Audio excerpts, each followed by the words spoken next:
¡Viva Jesús!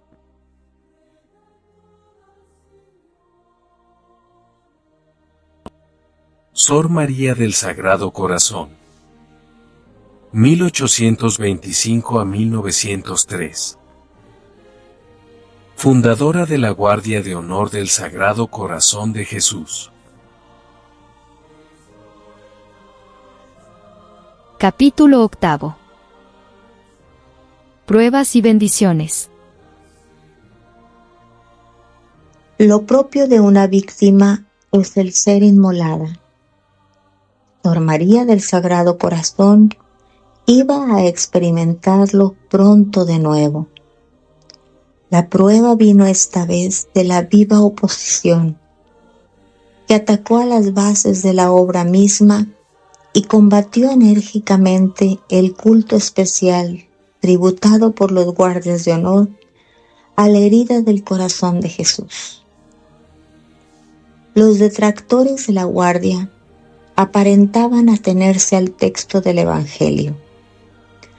Unos militum lancea latus eius aperuit, que menciona la abertura del costado de nuestro Señor, pero no la de su sagrado corazón.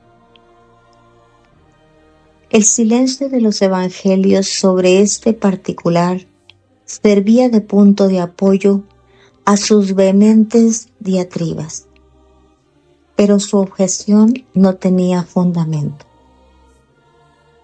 Se resuelve por sí misma ante la interpretación general de los santos padres, de la iconografía cristiana, de la liturgia y, sobre todo, de la Santa Iglesia, que ha escogido el pasaje controvertido de San Juan para servir de evangelio en la fiesta del Sagrado Corazón. En lo más acalorado de la discusión, se tuvo la fortuna de encontrar en la vida de Landsberge, el Cartujo, la reproducción de un grabado del siglo XVI, donde se representaba el corazón de Jesús abierto por la lanza que aparece en la herida, de la cual brota sangre y agua. Esta obra constituía indudablemente la apoteosis de la herida del corazón adorable, la cual no dejaba de ofrecer vivísimo interés por la fundadora de la Guardia. Cansados de luchar y agotados sus argumentos, los adversarios depusieron su actitud, reconociendo como legítimo el culto tributado al corazón herido de nuestro Señor. Como consecuencia de esto, Monseñor Marshall, obispo de Bailey, autorizaba en lo sucesivo para reproducir en los cuadrantes la lanza que había estado proscripta durante varios años. Finalmente, por un breve de 13 de junio de 1876, Pío IX concedió 100 días de indulgencia, voties a los guardias de honor que recitasen la preciosísima ofrenda de la sangre y del agua que brotaron de la herida del corazón de Jesús. La importancia de este breve era bien notoria. El soberano pontífice sancionaba expresamente una de las prácticas fundamentales de la obra. 13 años antes, Sor María del Sagrado Corazón había creído comprender que la Guardia de Honor estaba destinada particularmente a honrar el misterio de la lanzada que traspasó el costado de Jesús. Desde aquel momento se había dedicado con todas sus fuerzas a propagar el culto de la divina herida, de aquella fuente inagotable de las gracias que se han difundido en la Iglesia y parecen deber anegar todos los crímenes de nuestra sociedad culpable, para conducirla, purificarla al corazón de su divino y dulcísimo Redentor. Al mismo tiempo que se atacaba el culto tributado a la herida del corazón de Jesús, se discutía con acrimonía el nombre mismo de guardia, con que había bautizado su obra Sor María del Sagrado Corazón. Durante largo tiempo tuvo que combatir y sufrir por defender y conservar ese título, que estimaba como la niña de sus ojos. El eco de estas luchas se dejaba sentir en la cuna misma de la Guardia de Honor, cuando por todas partes, y a pesar de todo, se extendía rápida y prodigiosamente. En Burg pasaba como desapercibida. Se formaba en derredor suyo la conspiración del silencio. Era el programa impuesto como consecuencia de un viaje de Monseñor de Langelier a la ciudad eterna. Es verdad que el obispo había obtenido del Papa una indulgencia de 7 años y 7 cuarentenas para la hora de guardia. Pero ciertas conversaciones particulares le habían inquietado un tanto. Por eso, a su vuelta se apresuró a comunicar sus impresiones a la superiora de Burg. Hija mía, me han dicho en Roma que íbamos a hacer sombra a la Archicofradía Romana del Sagrado Corazón. Conviene, pues, retraernos todo lo posible, permanecer ocultos, silenciosos, y no guardar para nuestra obra sino lo íntimo de esta devoción, es decir, lo más precioso que hay en el corazón de Jesús.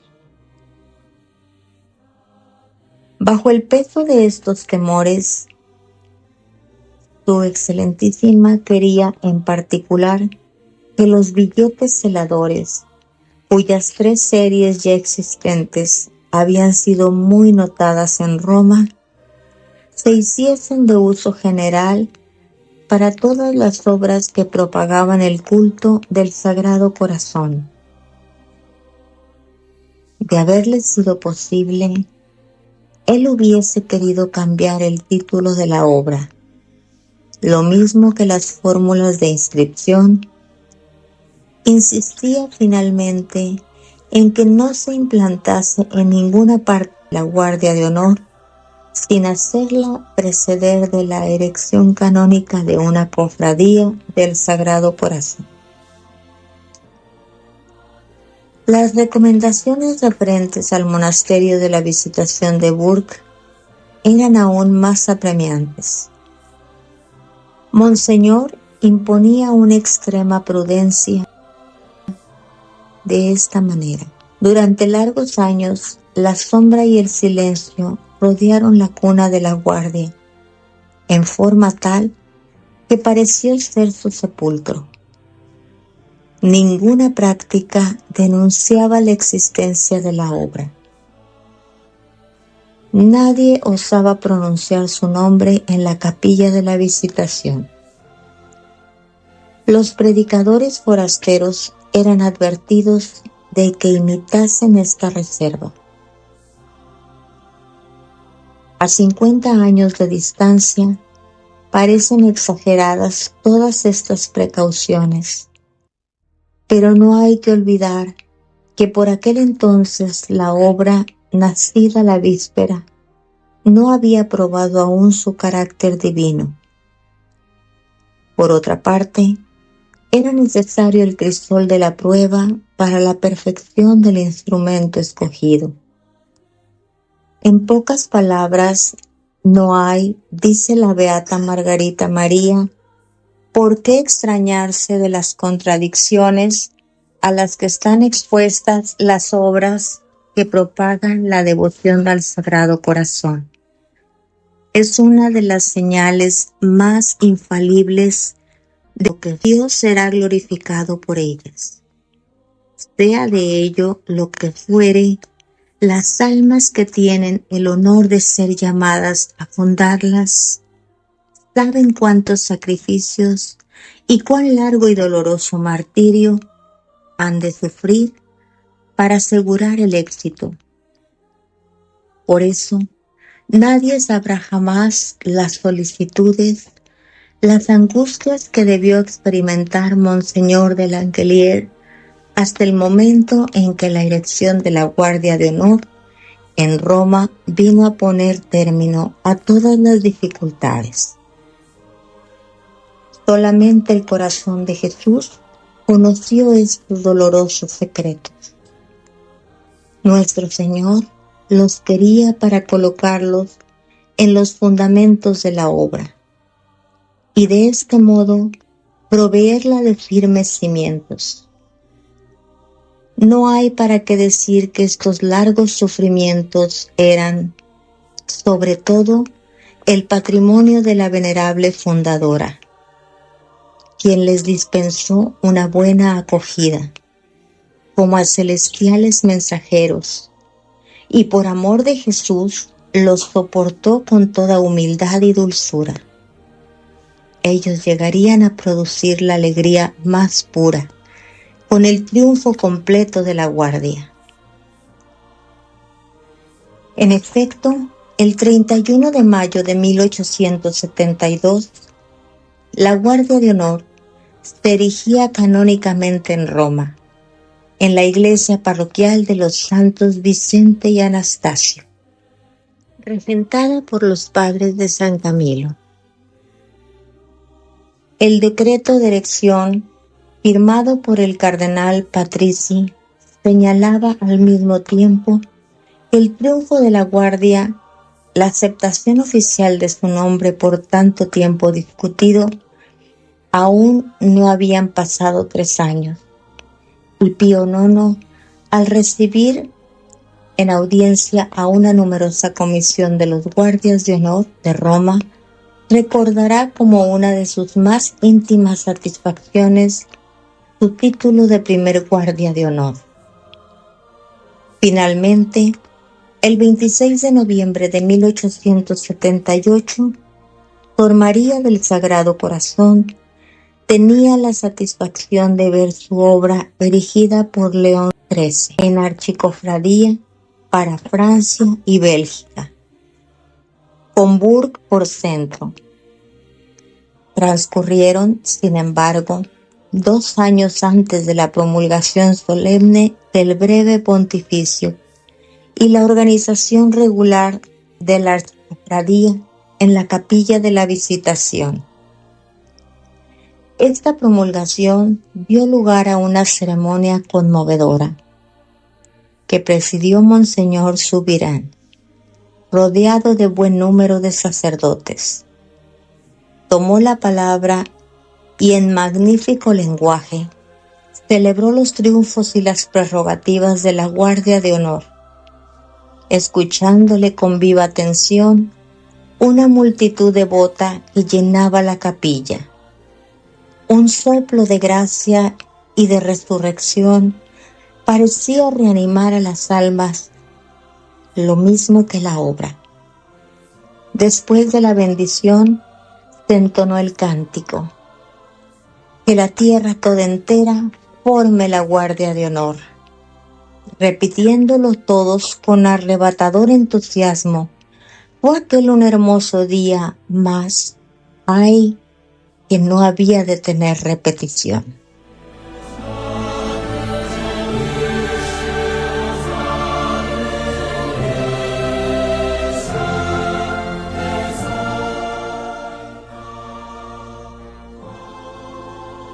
Dios sea bendito.